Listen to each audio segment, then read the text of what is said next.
嗨，大家，Hi Joe. 这位呢就是我的医生了。先让他来做一个自我介绍。John, would you like to introduce yourself quickly to the audience? Okay. Well, my name's John Paul Ferranti. Um, I'm a general dentist. I've been a dentist for nearly 54 years, 55 years now. 55 years. At the end of this year, Oh, yes. wow. Yeah, it's a long time, right? It's a long time. Yeah. It's longer than my mom's age. Yeah, so all right. We'll get started with the first question.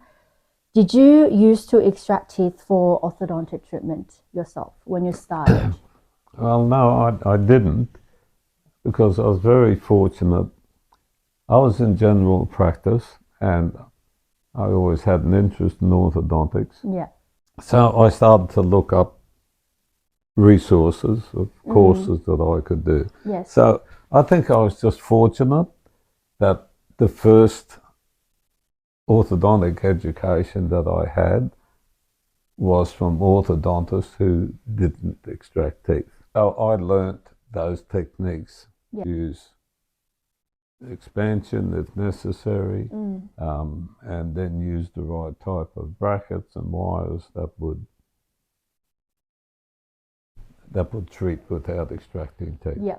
I was just very fortunate in choosing the right people. Yeah, so I think my whole career in orthodontics has always been based on a non-extraction philosophy. Yeah. Yeah. Along the way, did you see other dentists or say orthodontists that extracting teeth, and did you question, say, like in your own?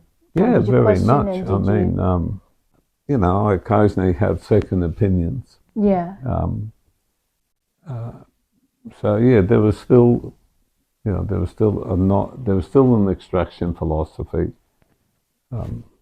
present in orthodontics, and there still is. And that's not to say that every case can be treated non-extraction, but there was certainly the orthodontic philosophy 30, 40 years ago was pretty much to extract teeth in crowded cases. 30, 40 years ago. And yeah. the emphasis was on getting the teeth to fit together properly. Yeah. And everyone was judged on their ability to do that. Yes. There was not at that time an emphasis on facial profile. Yeah. And there was certainly not any focus at all on airway. That Yeah. didn't even come into the picture. Yes. So yeah, I've seen both sides. So we'll now move on to the ERRS. So this syndrome is a thing that Dr. Bill Hang firstly. Yep. Can you talk about ERRS from a doctor's perspective? Well, I think you know, I certainly learnt this from Dr. Hang. And, Yeah. and what we see is a lot more people with airway concerns when they've had the retraction orthodontics done. Yeah. A lot more TMJ problems as well. Yes. Because That's you're like jamming. me. Yeah. I had that. Yeah. Yes. Yeah, because you're getting your jaws are jammed in, getting pushed back. Yes. And your teeth are getting jammed in. Yeah. So yeah, and that's a term that Dr. Hang originated. But again, you know, it's met with opposition from those who have a different philosophy. You know, so Yes. there'll be claims that it doesn't make any difference. But yeah, I think we certainly see a lot of patients. Yes. And like I said, in 30, 40 years ago, almost every orthodontic case involved extraction of teeth. Yes. And there are times, there are some occasions where teeth need to be extracted. Yeah. I think it's rare, but there are occasions. It's rare. And there certainly are occasions where teeth need to be retracted. You know, thumb suckers and tongue thrusters. Yeah. So when the teeth are not in their natural position, but Yeah. proclined, pushed out, Yeah. yeah, They should then bring you it do back need to to its retract. natural, yeah. And that can be done without extracting teeth as well. Without So extracting teeth. it's not the retraction of teeth per se, that's the problem. It's just when you're extracting teeth and then having to push everything back, Yeah. really making the jaw smaller than it should be. So that's going to affect the way the teeth fit together. It's going to affect the TMJ, Yeah. and will certainly affect the airway. Yeah, the airway. I say I'm very focused on airway because I've suffered the problem, and I still suffer the problem. I have a very narrow jaw. Yeah. That should have been expanded when I was young. Yeah. I then had 2 teeth pulled out and pushed back. Yeah. I've snored all my life. Yeah. And I've had every different type of snoring appliance, plates that are fitted to hold your jaw forward, yeah. which were effective for some time and then eventually not. Not. And now I have CPAP machine. So you use CPAP machine now every night? I have to use CPAP machine every night. If I go away somewhere for one night, I have to bring my machine with me. Otherwise, I have bad night's sleep. Yeah. So, yeah, I have suffered the consequences of it. Yes, you yourself is the victim of that, and you've suffered. And myself as well. So people have seen my videos and my posts, so they already know that because I guess for the audience or for the followers, my face, the change of my facial profile is more obvious for them. Yeah, because that's a visual. That's the visual. It's very visible. Yeah. But my original motivation that I came to you, that I remember. Wanted to say, you said you felt like you were choking all the time. Yes. That's what you said to me. Yes, I remember now I remember, but back then, I didn't realize the problem was related to my oral health. Yes. Because I remember now, because when I think back that when the retraction started, I started having nightmares, and I started waking up at 1, 2 a.m., waking up feeling this tightness here. You're having an apneic event. You're suffering sleep apnea. Yes, but at that time I didn't know. Yeah. I just thought, oh, maybe I had a bad day, I had a bad sleep, But then I think that lasts probably, I can't remember how long, but that lasted a while. But now I realize that's actually because of my retraction, my oral health. Yeah. So I think it's actually, I have been trying to tell people that I think it's more important that you focus on your health rather than the look. Because when you are healthy, when your teeth is at the natural position or place that it should be, you will look good, because natural is pretty. Yeah. That's what I have been telling people. Yeah. But firstly, you need to get to the healthy spot first. Correct. Yes. Correct. And that's why I came to you at the beginning. And look, it's possible that some people that have very healthy airways, very large airways, that retraction may not cause those problems. Right? So I'm not suggesting that every retraction case is going to cause sleep apnea or it's going to cause sore joints. Yeah. But there's certainly a correlation. Yeah. And it's 30 years ago, nobody really looked at that. No one looked at an airway before treatment and have a look at it after treatment. Whereas now, it's more common. We have the radiographic ability to do that with CBT scans and so on. Yeah. I think I'm the unlucky one, because when I came to you, I actually had all the problems. I was having like breathing issue. and I was having jaw pain, Yeah. which was really bad. That was actually, breathing was even the second cause. Yep. The first, the jaw pain was the number one reason I came to seek treatment. Yeah. Because I was just suffering jaw pain. Yeah. And it's affecting my daily life. Yeah. Yeah. And the sad thing is that, you know, somebody looked at your teeth and all they saw was some slightly crowded teeth. Yeah. You know, and treated that, not the whole picture, not the whole face. Yeah. Yeah. That's sad. I feel like extraction retraction is the mainstream, and I think it should be changed. Yeah, yeah. And look, you know, within specialist orthodontists, you will find those that are non-extraction, and you'll find those that are extraction. And it's a philosophy. It's what they've been taught, which university you went to, you know, all these things play a role. And then how open you are to any new idea.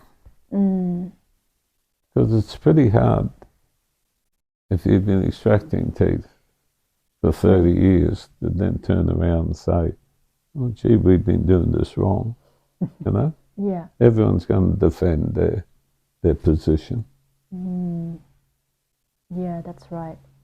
It's sad though to know that, because the thing is, the consequences are on patients. Yeah. Exactly. Yeah. Yeah, and it's actually hard because once the damage is done, when patients come to look for help, it's hard as well because there are not many doctors out there. That's right. Yeah, and you're going to get conflicting opinions and. Yes. Yeah. Yes. All right. So we'll go more depth into the treatment bit. Is age a problem for this treatment? Is age a problem? A problem. No. Not generally, I would say. You can move teeth at any age. And I have patients who are in their 60s having braces just because they want their teeth straight, right? Not because of this stuff. Yeah. So you can move teeth at any age. It's a bit. You can't move jaws at any age. So things like expansion become more difficult. Like at my age, I would need surgical expansion. So if I was, I'd wear an expander like an ordinary expander. That's got to be surgically assisted because those sutures are fused. So that sort of thing becomes. But Andrew, that you've spoken to, Andrew, I think was in his late 50s. I think he's certainly in his 50s. Yeah. And his case was it was a little different because what was different was the reason he had it done, because he'd had retractive, and he's wearing his teeth very badly, and so his dentist, he wanted to get them restored and built up. His dentist suggested they should be put in a better position first before. So he referred him to me. And then I started to speak to him about if we're going to move these teeth around, we need to open up some spaces. Yes. Then we got into a discussion about airway. And he'd suffered for a long time, for his whole life. Yeah. I remember him saying he was a good athlete when he was young. And he was a good runner. And he said, but his coach always used to say to him, he used to run with his head back. His coach always told him to keep his head straight. He couldn't because he was trying to get more air. Right? So head back, open up the airway. And he noticed the difference within a couple of months. As soon as we started reopening the spaces, just noticed a difference in the way it was breathing. So, yeah, you know, I've treated at that age. So, yeah, I don't think age, just in terms of reversal treatment, I don't think that's an issue. Okay. Yeah, probably a bit slower. Slower? Yeah. But yeah. There's a lot of my followers or the audience, they are, I don't think they're too old, but they're probably there are people in their, say, 30s or maybe 40s. Easy, yeah. Yeah.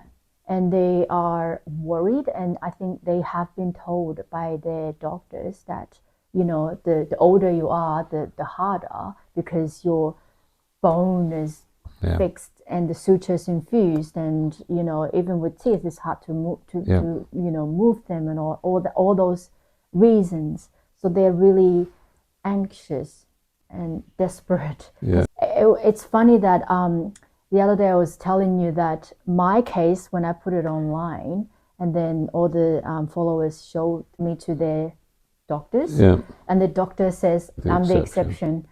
And you know, Joe, you are exceptional, but you're not the exception. I am exceptional.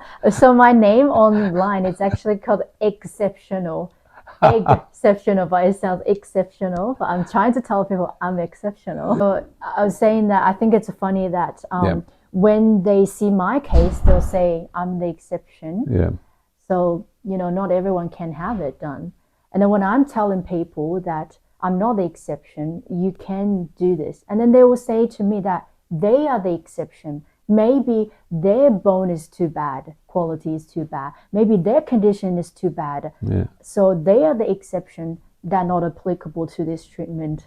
So it's always like when you come to yourself, you think the worst case. Yeah. Look, what I'm saying is, generally speaking, age would not be a problem. Then every case has to be examined on its own merits and whatever the conditions are and so on. Yeah, but in general, age wouldn't But in be general, no, certainly not in your 30s. No. So not in their 30s. Right, so the next one is, what are the criteria you look at to see if this treatment is applicable for a patient?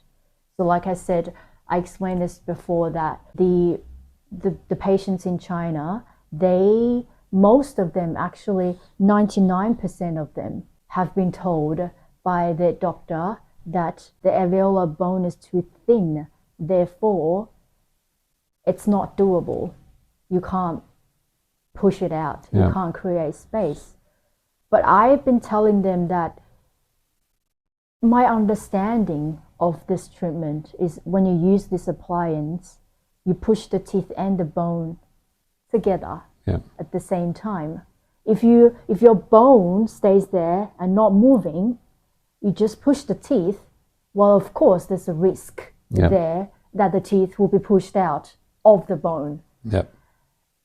However, I don't believe in our treatment that's the case. Yeah. Well, again, each case would have to be treated on its merits. But generally speaking, if the teeth were in a position and they've been pushed back, then the bone will move back again. The bone will move back again. Yeah.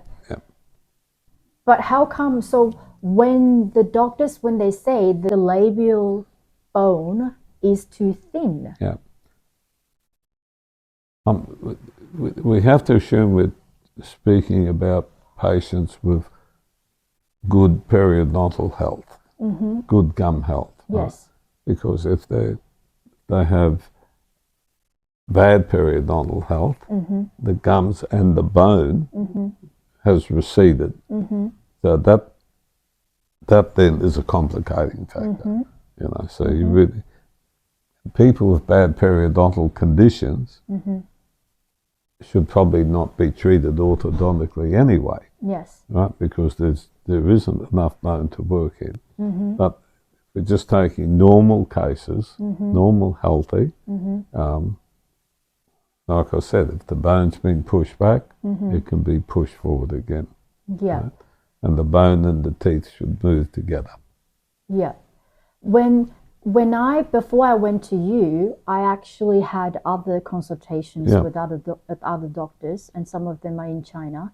I was actually told that my gum health is terrible. Yeah. I was told it was terrible, and they don't recommend me doing any treatment. Yeah. And they suggest me to have gum, like a periodontic treatment first Yeah. before Yeah. I do anything. Yeah. And then I went to you, but it doesn't seem to you that my gum health was terrible. Yeah. I don't think you have bad periodontal condition. Yeah. You know, you've got reasonably healthy. You know, people that clean their teeth Yeah. and that have cleaned their teeth all Yes. their life. Yeah.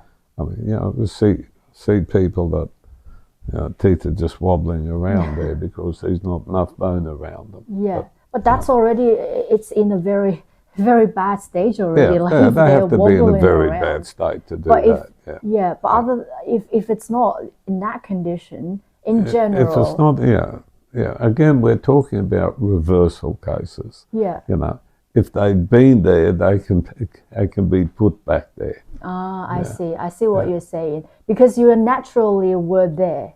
Correct. So you are, Yeah. it's just doable that you can be brought back to what you were before. Yep. Because it's once there.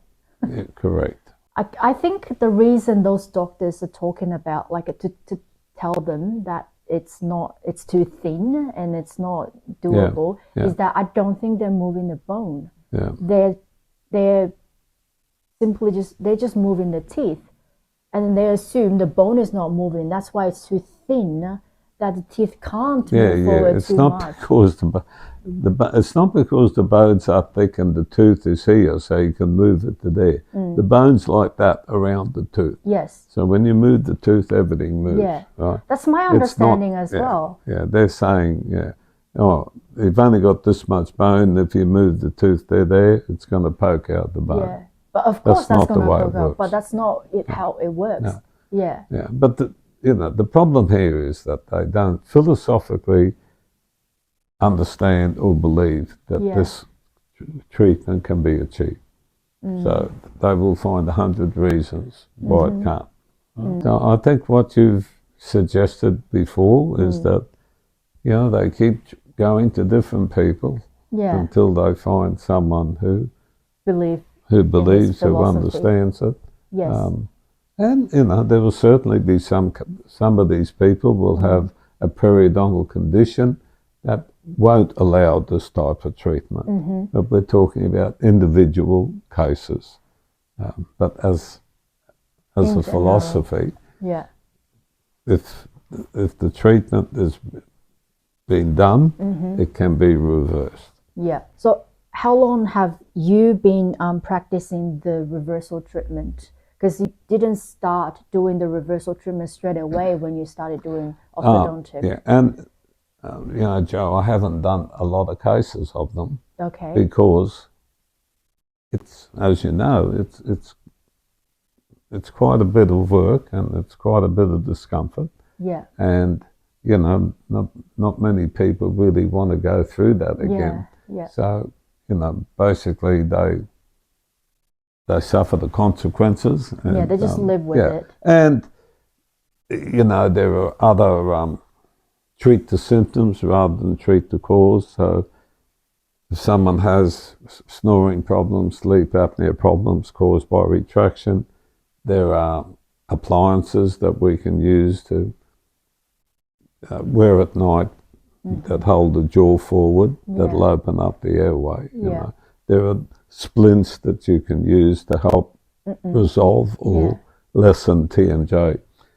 So I would say that majority of people will suffer silently or have some sort of treatment to treat the symptoms. Not many people are prepared to go through, what you're going through. Yeah, I understand that this treatment is also not mainstream practice of orthodontic. That's right. Yeah, so it's not, I guess it's also not quite out there as well. Well, you're right. I don't think there's an awareness. I mean, people have these breathing problems. Because I do a lot of expansion appliances in young kids, Yes. you know, because try and treat the problem before it becomes a problem. Yeah. I spent a lot of time explaining to parents this whole concept of nasal breathing versus mouth breathing, Yeah. having your tongue set up. It's news to all of them, you know. They've never correlated crooked teeth or teeth with breathing. So it's patient education. Yeah.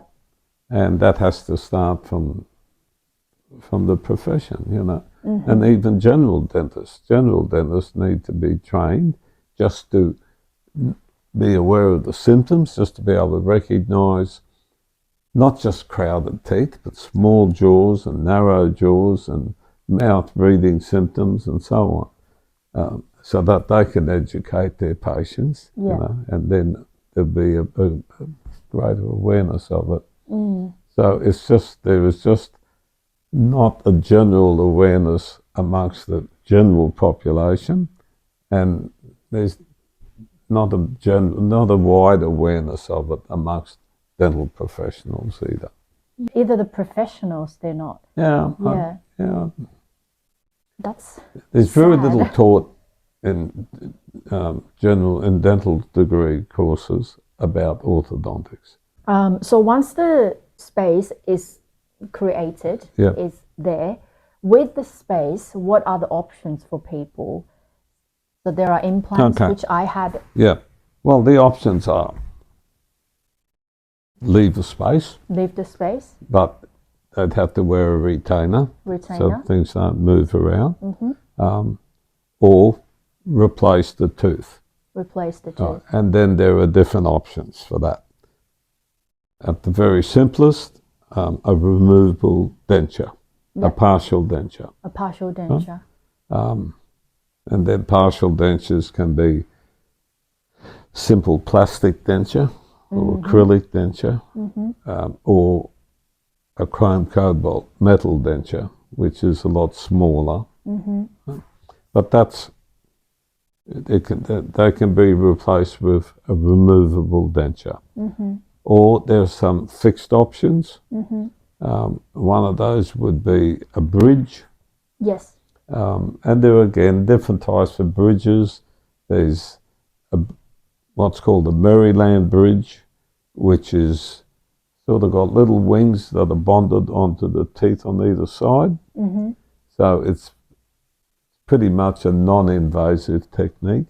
A traditional bridge is when you have to cut the teeth on either side and put a crown on either of those, and then it's all one piece. Yeah. And that's quite invasive. Okay. Because you're cutting up a part of the cutting up the teeth on either side. Yeah. And with a 3-unit bridge, if you happen to get some decay underneath one side, you know, then the whole thing's got to be taken out. But that's an option. And the third option is an implant, because the implant just it's not touching the other teeth. And so is implant the most stable one, you'd say? Absolutely. Absolutely. Yeah. Okay. And some people were asking, so is the implant going to affect the movement of the teeth next to it? It won't touch the teeth next to it. It won't touch the teeth. Yeah. So if you've got, you know, very healthy teeth that haven't been filled or anything, well, they stay healthy. So the implant is the premium solution. I see. So implant is probably the best one, the premium one, as you said. Yeah. It's stable and it doesn't stable. affect It's not other affecting teeth. the other teeth. Yeah. And there's another question here. Is the gap going to be bigger later? So what they're talking about is once the implant is in, we know that the implant is not going to move at all. It's just going to be there. Yeah. But, you know, after you had the braces off, your teeth might move a little bit. whenever orthodontic treatment is concerned, yes, long-term retainers are essential. okay, Right? So whether it be a fixed retainer or just a nighttime retainer, yeah, but that's very important. Yeah, okay, that's important whether you have an implant. That's important whether you had reversal treatment or just first-time treatment. You still have to have a retainer. And is the retainer lifetime? The removable It should be ones? considered lifetime. Should be considered lifetime. Yeah. So So when my daughter, you just saw, she's 52 this year. oh, she's 52. She Yeah. looks so young. Yeah. Well, she's single and looks after Maybe herself. that's why. And she's got a fixed retainer on the lower and the top. That's it. Doesn't even know they're there. Oh, okay. And she doesn't wear the removable ones? Doesn't need the plates, no. Oh, okay. That's I can deal with that. Yeah, no, some of those retainers are very, very, very difficult. Yeah. And they're big, and Yeah. if you don't make them easy to wear, people won't wear them. That's right. You know? Yes. Yeah. It's yes. I had the permanent one before, and I also had the removable one. Yeah. I had both at the same time. But what sort of removable? It looks like a Invisalign. Oh yes, okay, but they're plastic quite ones. easy to wear, aren't they? They are easy, but it's still I lost them twice. Yeah. Because you go out to a restaurant and then you take them off and then, Yeah, no, but I would. My routine generally is to have the fixed wire, and then I make those Invisalign ones. They're called Essex retainers for nighttime wear. For nighttime only. Just wear them at night. Okay, that's okay. Not full time wear. Not full time. No. Okay. So when I finish my treatment, what I will have is the permanent retainer. Yeah, we'll put permanent wires on. Both up and lower. Yeah. And then we'll make you a couple of Essex that you can wear at night. That's it. I straight away don't need to wear it during day after treatment. No. That is really good to know. Yeah. That is really good to know. So some people are asking, once we have the space created, can we move the back teeth forward to close the gap? What do you say about that? Very difficult. Very difficult. Very difficult because, as I explained before, the back teeth, the molars, have got 3 or 4 roots. Trying to drag them through the bone is very difficult. Okay. If you use like elastics or coils, every force is an equal and opposite force. So you're going to get these big roots will move a little bit. The front teeth, single roots, are going to move more. Okay. So you're going to get some retraction occurring again. Yeah. There is an exception to that.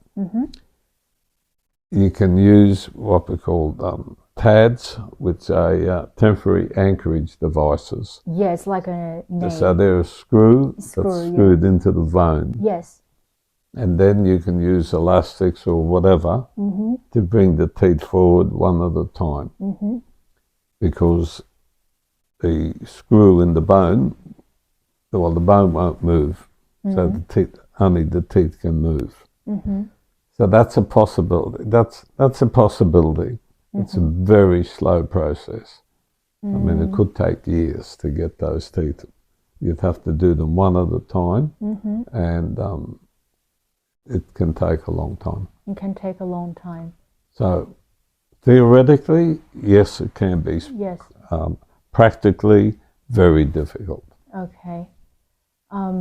And say if they close the gap by moving the back teeth forward, what would it do to your facial profile? Nothing. Nothing? No. Some people, they say, your jawbone will get wider. No. No? It depending how many teeth you got at the back. Yeah. Because in some cases it might allow your wisdom teeth to come through if they're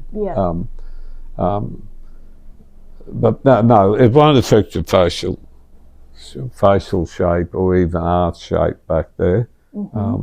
It probably just chewing efficiency. Chewing efficiency. Just give you 2 less teeth to chew on. Yeah. That's not a practical problem though. Okay. Yeah, I think for patients, a lot of patients are more worried about the appearance because I think probably majority of people coming to have orthodontic from the first place are for aesthetic reasons rather than functional reason. So I guess they're really worried about those like, oh, if I'm moving my teeth this way, that way, this direction, that direction, is it going to affect my face? Is my face going to be, look wider or, narrower? So we're never going to change the shape of your face. Yeah. But we change the shape of the arch. Yeah. And it'll change the shape of the smile. But all of those things will improve. And none of them are going to make things worse. Yeah. Yes. Whereas having teeth pulled out, pushed back, will make things worse, right? I see. Yep. But people are worried. We get asked that question a lot with expanders. They think the whole face is going to get fat. Yeah. No, it's not going to change. Your facial shape is there, and all that will change is the shape of your arch. Your arch. Okay, with the expanders, the expander that goes. Yeah. So what we were saying earlier about, the dark corridors. Yeah. That's because this hasn't changed, but your arch is very small. Yeah. So when you smile, you just get these big black tunnels on each side. Yeah. When we do expansion, then your teeth just move into that space. Yeah. So that hasn't changed. The cheekbone is still there. They're not moving. Yeah, that doesn't change. But when you smile, you don't see gaps anymore. The smile goes all around. Straight first. Can we treat them from here? Yes. Can we? Well, theoretically, yes. We can make the appliances, and then they wear them and turn them. As you know, they need adjustment all the time because they're going to start, as they start moving, they're going to start digging into the gum. Yeah. So they have to be able to see somebody. Yeah. But then, all that's going to do is open everything up. Then after the spaces are open, after the appliances, you need braces.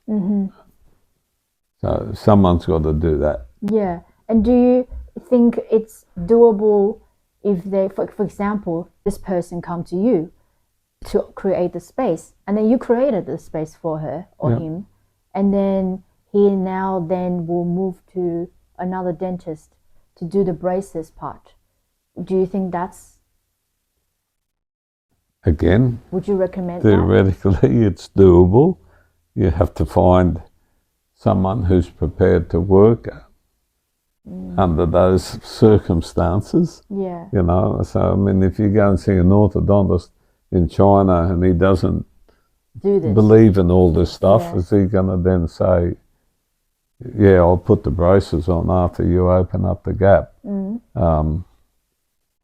Because, the person who finishes the treatment is the person who's responsible. Is he prepared to take that responsibility? The responsibility. So, it sort of becomes a legal problem then as well. So it's probably not practical. Theoretically, it's doable. It's doable, but it's probably not practical. Yeah. That's what The thing that needs to be done, you've got to find a group of dentists in China who are open to the idea, and either they go to America or you get Bill Hang to go to China. And teach them. And like I say, if they're orthodontists, they know how to do this stuff. They've just got to be taught the philosophy and taught what is possible. Yes. Right? They don't need to be trained how to put braces on or how to put a plate in. You know, they just got to believe that They need to, yes. that it's going to do it. Yeah, they need to open their mind. Exactly. Yeah. Yeah, and then look at the new, I guess, philosophy and then change their mindset. Exactly. Yes. What they call a paradigm shift. So the next question is, because people are asking, with the braces part, can we use, say, Invisalign or, you know, those removable appliances to do that part, the second part? Again, I've never explored that. Theoretically, yes. Theoretically, yes. Theoretically, yes. I like braces because I can control what's going on. You know, for example, you know, you say, I want this out a little bit, or no, I'm a little bit worried about this. I can make the adjustments. Yeah. The Invisalign is just a software program. It's predetermined, and there's no changing it. You know, and it's a software program. It's not always. It doesn't always track the way that the software program goes. You know, because we're human. We're not a robot. Yeah, correct. And that's just, it doesn't take into account the thickness of the bone or the action of your tongue or, you know, lip pressure, all those things. It's just a program that moves the teeth around. Happens. But it is, you know, it is a possibility. It's possible. Theoretically, it's possible. Yeah. And so we use the appliance to create the space. What's the name of the appliance we use? Well, I don't. It doesn't have a specific name. Doesn't have a specific I just take name. it to the lab and design it and show them what we want. Yeah. Okay. It's like a we would call it probably an expander. Is it's a transverse expansion. Right? Transverse. When we're doing that, it's a sagittal expansion. So sagittal just means front to back. Yeah. But it's an expansion device, basically. Yeah. Yeah. Okay. So it doesn't have it's like a patent to a specific. No, that's a very American thing. You know, somebody designs and puts his name to it. Yeah. You know, so I could call it the Pulverenti sagittal expander. It's just a matter of designing it properly and getting a lab to make it. Okay, so different doctors or different dentists could have different designs. But the basic design for that sort of thing is the same. It's very similar. Yeah. Can you use Invisalign to expand it? Is this the only? No. It is possible to use Invisalign maybe for the braces part, but not for the expansion part. Not for the expansion part. It's too much. There's too much. What's too much? The distance. The distance the is amount too much. of There's just not enough force in those appliances to push the teeth that much. Okay. And what's so now we come to this question. When we try to create the space, what's the difference between using these appliances, the expander, and the spring with the braces? On braces? Yes. Again, the amount of force. Yeah. So it's, again, theoretically possible to do it with full braces and springs. Yeah. Take a long time. I mean, your space has opened up in how long? Like 100 days. Yeah. I wore that appliance for actually 101 days. Literally just around that much. And then we had it off and then we had the braces on. I think you would never do that with with braces and opening coils. It would probably take 9 months to a year, I would think. 9 months. I've never done a case with it. If you're using a spring, the bracket is on your crown of the teeth. It's not on the bone. Yeah, that's what I'm saying. You can't apply the same amount of force. Yeah. As you know, even with after we've opened the spaces. Yeah. You know, when we're trying to do little adjustments, it's easy to you can knock the bracket off because of the pressure on it. So, yeah, I would, in my hands, I wouldn't do it. It would have to be plates first, and then to open up the space. Plates first, open up the space. Yeah. And then the springs with the braces. That's to do the orthodontic movement. Move the teeth around if we're trying to get midline straight, or if I want to open up a little bit more space. But I would not use the springs to do the initial space opening. But again, look, we all have our favorite designs or so on, and if I know if it works well, we just keep using it. But they're what they call growth guidance appliances. That's a little bit different to just expansion. Yeah. That's where you're trying to guide the jaw into a different position and that type of thing. Yeah. Yeah. So they use them a lot in children. Yeah. Class 2 cases, with a small lower jaw, you want to grow the jaw forward. Yeah. So is the one that we are using, that we used, is this something that you also would use in for children? Well, no, that's specifically designed to reopen spaces. Oh, that one I used. Yep. Yeah. Yep. Okay. But for children, there are similar appliances? Well, we do expansion in children. We basically just try and expand their jaws. Oop. So when people had teeth extracted, some of them had number 4 out, and some had number 5 out. Yeah. What's the difference between 4 and 5? What it would do to, I guess, the patients?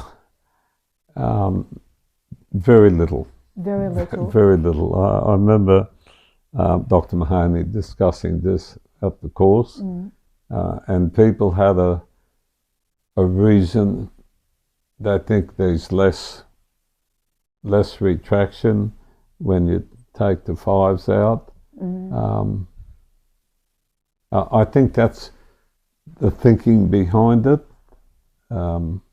is that you're going to get less retraction because you might get some forward movement, a little bit of forward movement of the back tooth, because teeth tend to drift into a space. I'm not sure. Practically, I don't think it makes a lot of difference. Okay. It's still retraction orthodontics. Okay. I'm non-extraction philosophy, and to me to say, oh, I never extract 4s, I only extract 5s. You just don't extract. I'm asking you why are you extracting? Right? True. And when you do extract teeth, if you extract the 4s, then it's easier and quicker to line the front teeth up. Yeah. Right? Because most of your crowding occurs anteriorly. And it's usually the eye teeth that are crowded because they're the last ones to erupt in the upper jaw. Oh, okay. Which number? So in the lower jaw, the teeth erupt in order. So you get 1. So when a 6-year-old child, they lose their first front tooth. At 6, the 6-year molar comes out behind the baby teeth, right? And then you get 1, 2, 3, 4, 5. In the upper jaw, it goes 1, 2, 4, 5, 3. Oh. Okay. So why do we see a lot of impacted eye teeth Yes. because they're the last ones to come through. And if there's not enough space, they become impacted. And then there will be, they call it the canine. So they can be crowded on the outside. Yes. Then they look like vampire teeth. Or they can get impacted on the inside. And then they need to be surgically exposed and pulled into position. Right? So the crowding in the upper is generally always in the front, around the eye teeth. Yeah. So extracting fours just means you can pop the eye teeth straight back in to that space, line up the front teeth. I see. But again, my question would be, do we need to extract? And it's not going to make any difference between extracting 4s and 5s. There was a question I remember, I can't find it now, but it's in my head. I remember this person was asking, what if, because she had, I think, 4s extracted as well, but her original teeth was that the canine was up here. Yep. Yeah. So she's asking that now when we, push things forward again, is that going to happen again? Or is that going to be a problem for this treatment, reopening? Look, there are cases where the canines are completely blocked out, and you may need to extract. Not the canines. We rarely extract the canines because they're a very important tooth. They're the cornerstone of the bite. So you'd extract the 4 and then you'd bring the canines down. I see. So there are rare cases where that happens. It's like I said earlier, I'm not going to say to you that I'm a non-extraction person and I never extract teeth. There are times when we have to. But I can also show you cases where I've had canines completely blocked out, and I've expanded transversely, and I've expanded sagittally, and I've fitted those teeth in. So you expand, you create more space. I've created the space for them. And then just pull it. So I guess that answers this question. But if, say for example, everything erupted in the right place, except that a canine might have been erupting very late, a baby tooth was pulled out, space is closed up, and you get like one side is good, the other side is completely blocked out. That might be a situation where I'd consider extracting 1 4 and bringing the canine down. Okay. So again, every case on its merits. But my philosophy generally is to try and create the space for the teeth rather than extract the teeth. For this person who asked that question, because she's had teeth fall out, and then pushed back, and it's all aligned good now. But if she wants to push things forward again, create the space, while she is pushing everything forward, is the front teeth going to go back to what it was originally like? No. You push them forward as a block. As a block, you push the whole thing all together. So it wouldn't happen that. So your canine is now aligned. When you push forward, it went back again. No. Okay, I think that was the question. Why does she want them pushed forward? Is it for aesthetic reasons? Is it for airway reasons? Both. Okay. Well, I'm just saying that there's got to be a reason for wanting to do it. It's not like everyone who's had 4 teeth pulled out has to have the thing reversed. No, of course not. So for now, all the people coming to me, I'd say maybe so far 80% of them are for aesthetic reason. and maybe 20% of them are aware of the health issue already. They said they're choking, they can't, like Stephanie. Stephanie has tongue I'm saying problems. both reasons are valid. But as long as there's a reason. So it's not that they just need to have a reverse because it should never have been done. No, it's. But if they feel aesthetically, like you had that concave profile. I mean, look, I'm just looking at your front on. Your lips are nice and full. Your top lip is out there. It's not pushed.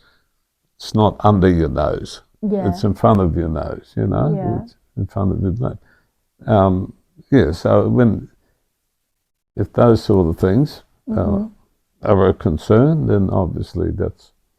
Because, like you said, 80% of people who have orthodontic treatment have it for aesthetic reasons. They don't even know if there's anything wrong with their bite, but they've got crooked teeth, they want a nice smile. Everybody wants a nice smile. And then the health reason is much more important. The airway is much more important. Because you can live a long time with a bad smile. You won't live a long time with a bad airway. Exactly, yes. And in my case, it was because it was already affecting my daily life. So I can't even enjoy my now. I'm like suffering every day, and that's just terrible. You don't even think about the future. You don't even think like, oh, when I'm older, I'll have breathing problem. No, you already have it now. And I had airway problem, I had joint problem, and it was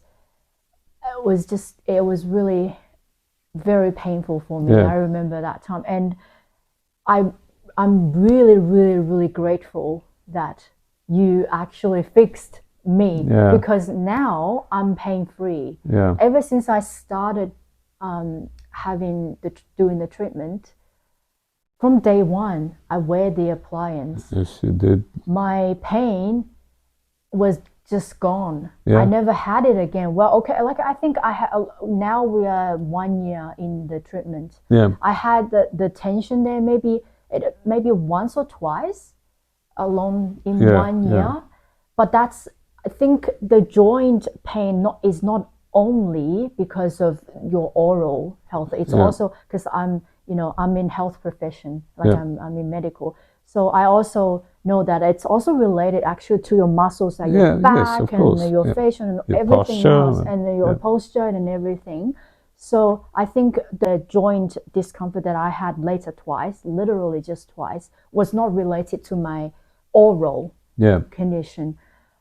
And I'm just so happy after, I had the treatment, because Jesus, I'm just happy and happier every single day. I'm happy for you. Yeah, because life is just, before, like now we've had this interview for maybe a 1 hour or 1.5 hours now. Whereas before, 5 minutes into the conversation, the pain will be there starting. And then I can keep continuing the conversation, but I'll be in pain, I'm suffering. And what that did to my health and my mental health, not just physical health, also my mental health, is that I tend to talk less. Because I'm in pain. So when I'm socializing at work or with friends, I try to shorten my conversation. And that's definitely, it's going to affect my social life. And people now, my colleagues are actually telling me, they're saying that, Joe, you feel different now. Before, it's like you are heavy. Carrying a load. Yes. Whereas now, you're bubbly and you're lively. You're a normal person now. Whereas before, you're normal, but before you're just, there's something. Burden. Yeah, something on your shoulder, And I said, you're right. That was actually true. At that time, I actually, for that a few years, I just started talking less, and when I'm talking, I don't enjoy the conversation and all of that. And then when you socialize less, you don't interact with people, and then you lost a connection with people, and then all the consequences comes. And we were in COVID, in since 2020, and we had the lockdowns, and I was in lockdown the whole time by myself because I don't have family here. So at that time I was in pain, and I can't socialize with people, and I was just in a really, really, really dark place. Yeah. Yes, Yeah, and that's sad. Yeah. it's really and I'm very, very happy that I've come out of that now. And your orthodontist would never say, I was responsible for that.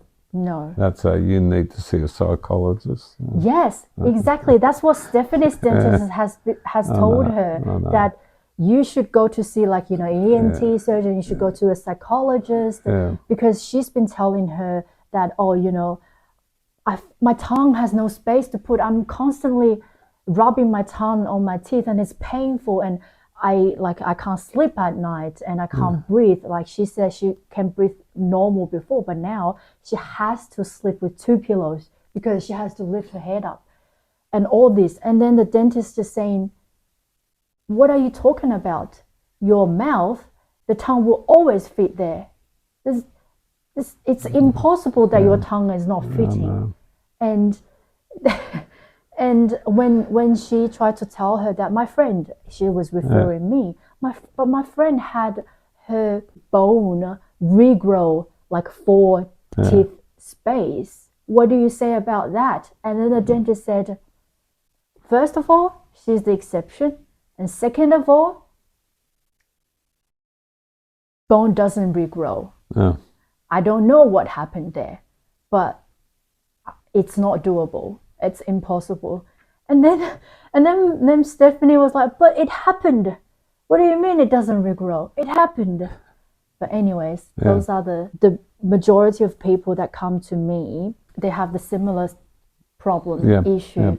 That I also had this, that when my physical was so bad, I'm aware of my aesthetic as well. So I was less confident as well. I just feel like I don't like myself anymore. Like I don't feel like I am me. I want my original me back. I want myself back. So when you're less confident, then that's definitely going to affect your mental health, because what's your confidence gone? So we're a person, we're not just a set of teeth, are we? Exactly. So with your philosophy, you treat the person, not the teeth. And because I've noticed that along the treatments that we didn't do a lot of, say, X-ray or CT scans. We didn't do a lot of scans. Along the way, we only had maybe 2, 3, 3 or 4, something like that. But I noticed that every time when I see you, you would look at my face. So I guess you look at the person, you see, well, is your lips, out forward enough? Is your profile natural? Is your profile balanced? And is this a natural looking face? I guess you make your judgment with your eyes. And I think that's a more sensible and reasonable and way because you can it. just get tied down to these. And there was one that they call the cephalometric analysis, where they do 1 million different angles and so on. And there was one that was called the Bimler analysis. He was a orthodontist back. His analysis, it turns out, was based on one patient, his son. Well, he thought his son looked perfect, so he did all the angles, and then that became the standard. That is insane. On one person. And that's a subjective opinion anyway. Look, we all look at our kids. I look at my grandkids. I don't think there's anyone better looking than my 2 grandkids, But every grandparent feels the same. So it's, there's not even, it's not science-based, And, look at the size of the airway. That's important. Look at the volume of the airway, and don't do anything to reduce it, To compromise that. The whole thing about medicine, isn't it? Don't do no harm. You know, try and improve people, but don't do anything to make it worse. Yes, that's right. That's exactly right. Yeah, it's shocking that, because I guess patients put so much trust in dentists or their doctors, because we believe that you're professional and you've studied, you know, your degree out and you're doing the right thing. But the more information, the more I do my research, I've realized this actually dental industry, it's not all right. It's not all correct. It's very closed. Very closed. It's very closed. Very old boy protected. Old boy protected. Yeah. Isn't this something that needs to be changed, do you think? How do you change it? Change the textbook. Change what they teach to people. Yeah. Because I get that's. You know, I think Bill Hang's doing a great job in America and over the world.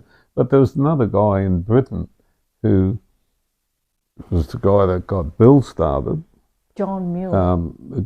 John Mew. Yeah. He has been hounded by the British Dental Association. You know, they want to stop him from practicing. And his son's taking over. Yeah, Michael Mew. Yeah, he's been hounded as well. It's going against popular opinion, and it just means that some guy's got to say, "Geez, I've been doing this wrong." Yeah. But I'm the professor of the Bristol University. Yeah. I'm the chairman of the British Dental Board. I can't be wrong. I can't be wrong. Yeah. Must be him. It must be him. So it takes these mavericks to, and you know, Bill has really taken on the baton and does a lot of education in America, publishes, and he was, you know, he'd have publications that would not accept his papers, no. Right? Because it was against popular opinion. No. I'm talking historically. That might have been 5 years ago. Yeah. He's certainly become a voice in America now, and he does. He's retired from clinical practice. Yes. But he still does a lot of educational. He just ran the Boston Marathon last weekend. Yeah. You know, he's my age, a year younger than me. Yeah. And it's his 55th marathon. Oh, wow. Yeah. I can't even run that. Yeah, he's quite a man. I've got to know him very well over the years. Okay. Yeah. So that email that we sent to him, that we asked him about you. Oh, do you know? And then he remembers you, and he said, oh yeah, I certainly remembers you and know you and you're a nice person and all that. I mean, we know each other quite well. Yeah. So, like, I was actually thinking, because I'm planning to go to America later this year. Yeah. And I was thinking, because I'm actually going to California. Yeah. And I was thinking, is it possible that I can meet him? Of course you could. Then, you let me know. Yeah. And I'll make sure it happens. Oh, thank you. Yeah, he'd be happy to meet you. Oh, that's great. Yeah. That's great. Yeah, I'll definitely let you know when I please do, and I'll get in touch with him and make sure it happens. Yeah, when we started my treatment, especially my lower one, my upper one was okay, I remember, but in my lower one, I personally felt that it was actually pretty bad because I had black triangle there myself. Yeah. And my teeth were... So black triangles, a gum recession, right? Not necessarily bone recession, right? So there is periodontitis and periodontosis. Periodontitis is just an inflammation of the gums, and they can recede. Periodontitis, when you get an infection in there, then that's going to affect the bone as well. So it's every case, has to be considered on its own merits. On its own merits. How much bone loss there is, whether it's just gingival recession, whether you've got bone loss as well. So the more bone loss you have, then the more difficult it becomes to do these cases. Yes, of course. Yeah. And if, say, your bone loss is actually pretty bad, is bone grafting a thing? Yeah, of course. Yeah. Which poses an interesting question. I just thought now. I don't know, and this would be a good question for Bill, because he's more academic, whether after bone grafting, whether it would be then possible to reverse these cases. I don't see why not. And if you put the bone back again. But it's the height of the bone? Yes. Rather than the thickness of the bone? Well, it's both. It's both. But if you lose bone, you sort of lose it. You lose it more height-wise than you do width-wise. The width is not important, right? Because remember, we're moving the tooth and the bone together. But if you don't have a lot of bone, then it becomes risky. Then you're going to start loosening teeth. Yes. Yeah. Yeah. So I would theoretically, I think, that if you had bone grafting to bring the bone back to the right level, then you could start the process. Yeah. Okay. Do you know whether Bill had this done before? I don't know, but like I said, it'd be a good question for him. Okay. You see, I can't answer questions on individuals. Yes. Yeah, yes. without seeing them. I understand that. We can talk about the general philosophy of doing all this stuff. There are a lot of people actually send through their scans. Through and said, "Oh, can you ask your doctor to have a look whether it's whether my condition is okay or?" And I'm like, it's not really. You really need a three-dimensional scan, CBCD, to on a disc, so you can see it in 3 dimensions. Yeah. Otherwise, it wouldn't be wise to try and do a diagnosis on just a OPG, for example. Okay. But when I started my treatment, before my treatment, I didn't have the CBCT though. We only did the OPG. Yeah. Well, how come I didn't need one? Because you got enough bone there. Oh, okay. But you can tell we do if the case is a bit doubtful, if we're worried about it, that's when he would do that. Okay. Yeah. But for my case, the first time he looked at you, he said this would be no problem. Okay. So there are, so like if you look at a person, you can already kind of make your first judgment whether it's doable. Well, you look at the clinical situation whether, and then if you need support, and then you ask them to do a scan. Yeah. Okay. There's no doubt that when we're moving your teeth, of course, there's bone softening, bone hardening on the other side. And your teeth will be a bit mobile while in the process. Now they've been pretty much in the same position for a long time. That bone is settling, maturing around it. But your situation is quite healthy, believe me. Okay. When I first came to you, I remember you were telling me that my arch was really narrow. And then my bite was, I had both overbite and overjet. And the overbite was really bad to a point that you showed me the mold. And then you said, look, it should be like this normally, but now you're like fully covered almost. So I was in a pretty bad condition, I think. But I was not very worried, though I was in pain. But you made it really. You were very confident, and then you made me very confident as well. And I think that's a really good thing. And I think that's what the doctors should make the patient feel. Yeah, I don't know whether it's some doctors they want to be seen as, they want to be seen up here, you know. They've got to keep you in your place, make sure you're worried about something. I don't know whether make sure you're worried it's a about personality something. thing or, Yeah. you know. Yeah. And then they've got to find someone that they're comfortable with, you know. Yes. You've got to find someone that you can trust and you feel comfortable with. Yes, that's very, very important.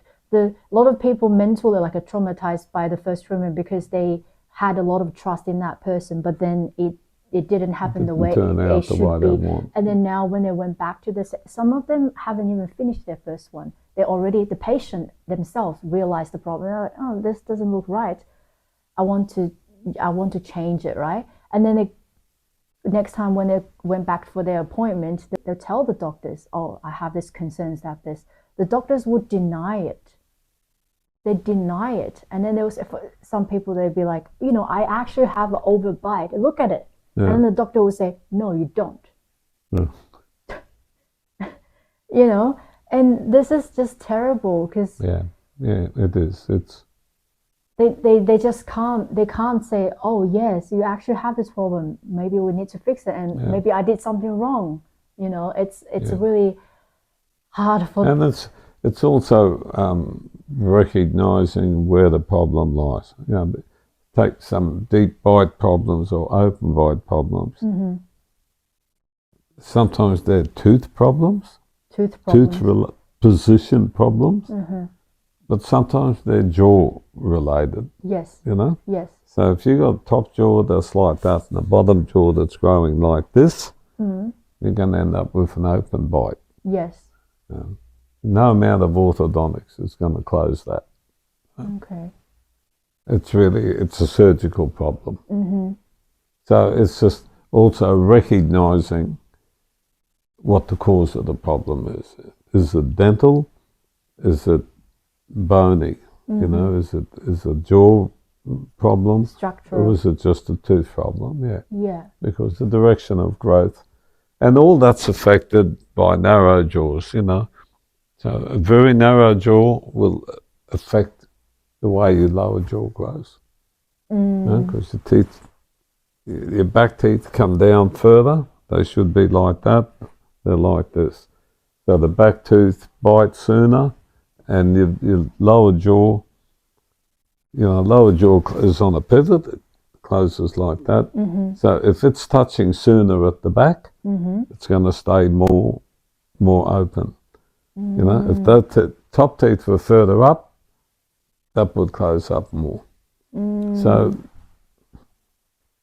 it's a whole combination of factors. The treating dentist has to be able to diagnose what the problem is. Yeah. And then you've got to inform the patient. Yes. Yeah, you've got to make them understand yes. what the problem is. You know, so, yes. You know, sometimes this is a jaw problem. You know, unless you're prepared to have surgery, it's not going to get fixed or not ideal. You know, we do a compromise and what we call camouflage orthodontics to make things look better.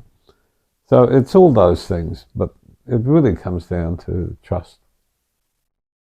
Find someone that they're comfortable with. Yeah.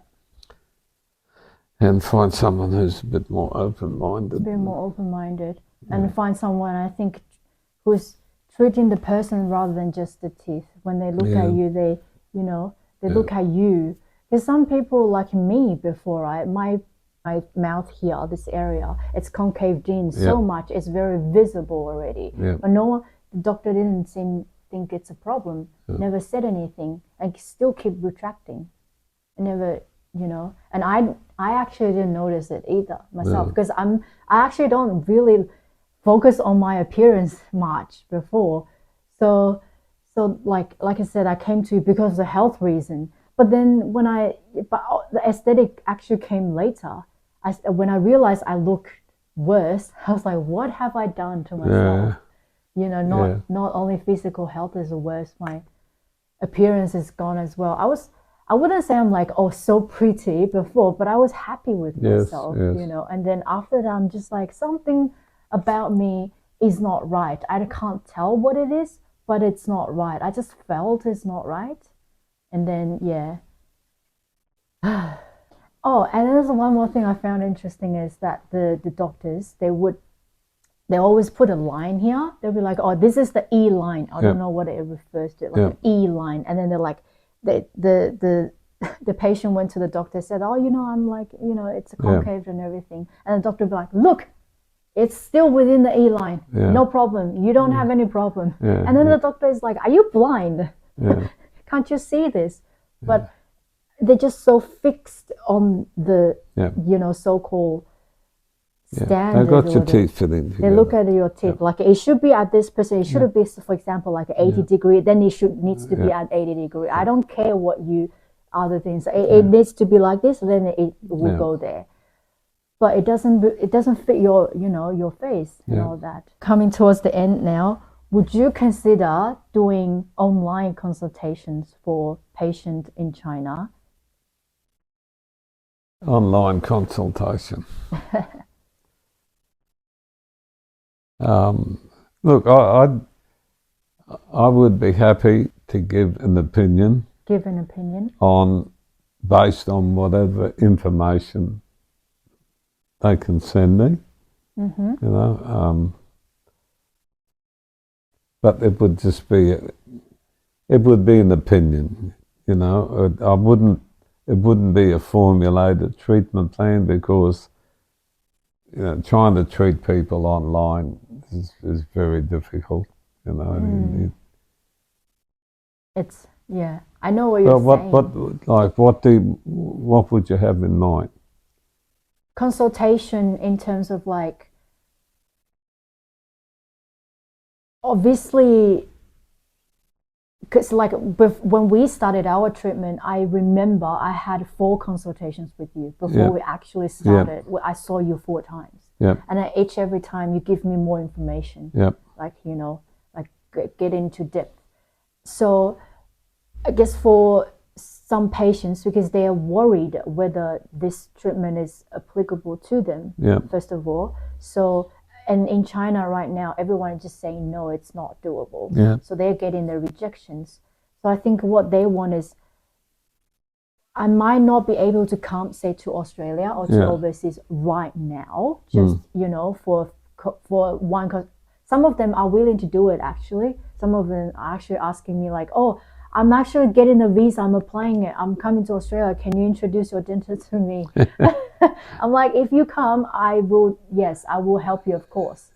But some people, for whatever reason, finance reason or that reasons, maybe they can't come straight away, but they would like to have, like an initial consultation to say like, oh, is my condition healthy enough to have this treatment, and what problem do you think I have? So we're talking about like a person-to-person thing? Person-to-person. Like a Zoom? Like a Zoom, like my first consultation. Would they have, what sort of information would they have? X-rays? Would they have?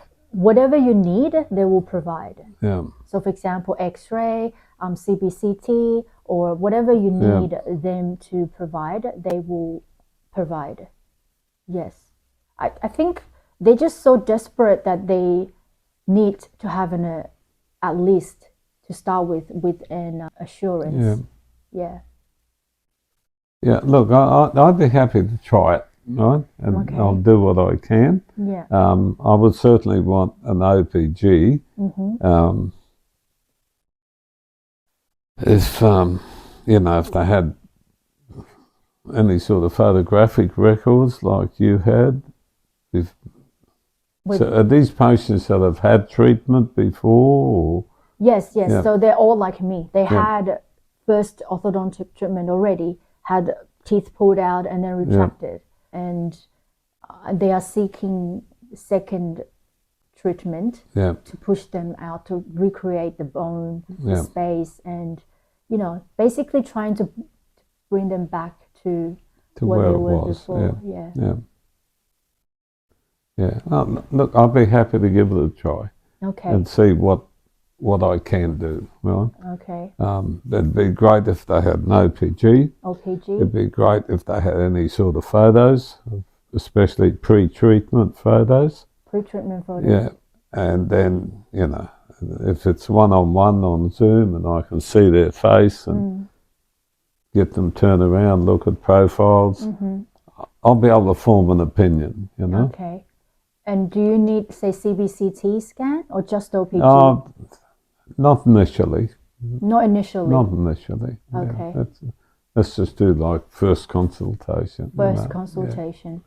Yeah. I mean, look, you know, the reason I did so many consultations with you was that I kept stressing what I thought, how difficult the treatment is. You know, you've been exceptional. You know, you were very brave. You know, those things must have hurt at times. Yeah. You know, I mean, you came in and you had little ulcers and things. So, you know, and I'm doing the same with Stephanie. I'm just trying to say that it's a big deal. You know, we can do it, but it's a big deal, and you know, you need to commit to it and understand what it takes. Yeah. And now you've had it done, or you've had most of it done. You can talk to her about that. So that's a big help as well. But yeah, I think that's some initial information to start off with, and then, you know, if I think this is doable, then we might need some more information after that. Okay, all right. The logistics of it would have to work out. Yes, I think, if you are open to like online consultation, like first initial consultation, if you are open to that, I can definitely spread the word, because a lot of people are so desperate. Some of them, they actually, the mental state is so bad that like some people are considering suicide, you know, like it's that bad. Really? Yes, it's that bad. To me, I was not to that point. I never thought about that. But yeah, a lot of people are like that. I'm like, I can't save you, but I really want you to, like, I'm putting myself out there just to let you know that there is hope. Yeah. So at least don't give up. Yeah. You know, but because there's literally no one in China. We are like right now. I actually found maybe one or two that's open to the idea, but it's still not it's hard. China is such a big country, you know. Even I found one dentist who can do it. Yeah. You can't, you know, let everyone go to that one place. Yeah. So with the online one, I guess if those patients who's so desperate, you know, who's so hopeless, they can firstly get some assurance from you, and also they know that, okay, it's doable for me, then I'll keep trying. Yeah. Whether it's to come here, like, you know, to actually have the treatment, or keep looking for the right person in China who can do it for them, at least it will help them a little bit. Yeah. Yeah. So that's, I guess, what I'm trying to do. And then if, you know, the consultation goes well, and then people are, you know, trying to come here, I can assist both you and them, you know, to make that happen as well. But that's probably, you know, later. That's what we're going to talk about. Big commitment. That's a very big commitment, because like for me, like my treatment, it's every 5 to 6 weeks appointment, and every time we had to do some small adjustment and everything. Yeah. Yeah. Yeah. I mean, those sort of things can be extended under different circumstances, you know. Instead of seeing every 5 or 6 weeks, and you do it every 3 months or whatever. But it's still a big logistical problem. Yeah. Okay. But you know, I'm happy to get started and just have a look at a few people and see where we can go from there. Yeah. Okay. That's great. We'll plan that. I'll see how I go, and then yes, I'll let you know. But thank you very much for you know, being open to this as well. I'm happy to help where I can, you know. Yeah. It's like I said, I'm the victim of that sort of treatment, and probably too late now to get it corrected. But I'm certainly very, you know, every patient I see, Yeah. I focus on the airway. On I the focus airway. on that. Yeah. So all the patients, you do a lot of early intervention, like early treatment for kids, Yep. right? And so for now, of course, you don't extract it, and you just manage their airway, I guess. Yeah. Always expand their Yep. arch, their oral space, and Yep. then all those patients, are they happy, like after, you know, the treatment?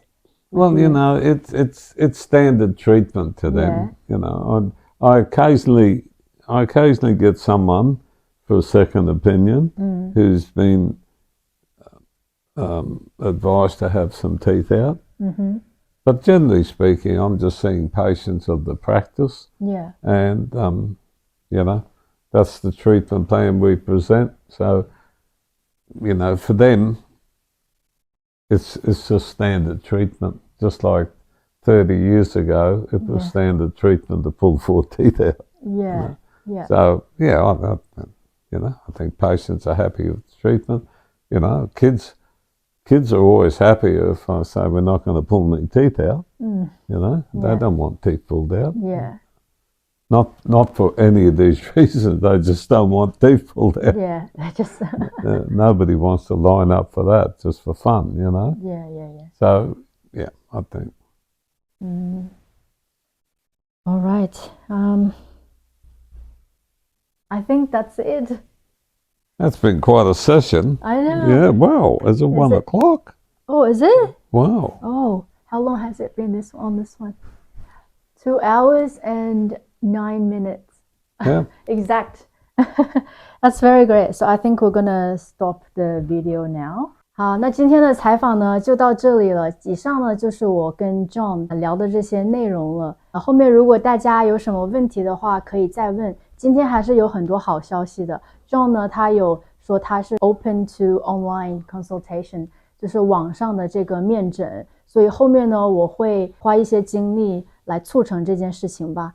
就先一步一步的来。那么今天就先谢谢 John 了。Thank you very much, John. And if you have anything else to say to the patients, my pleasure.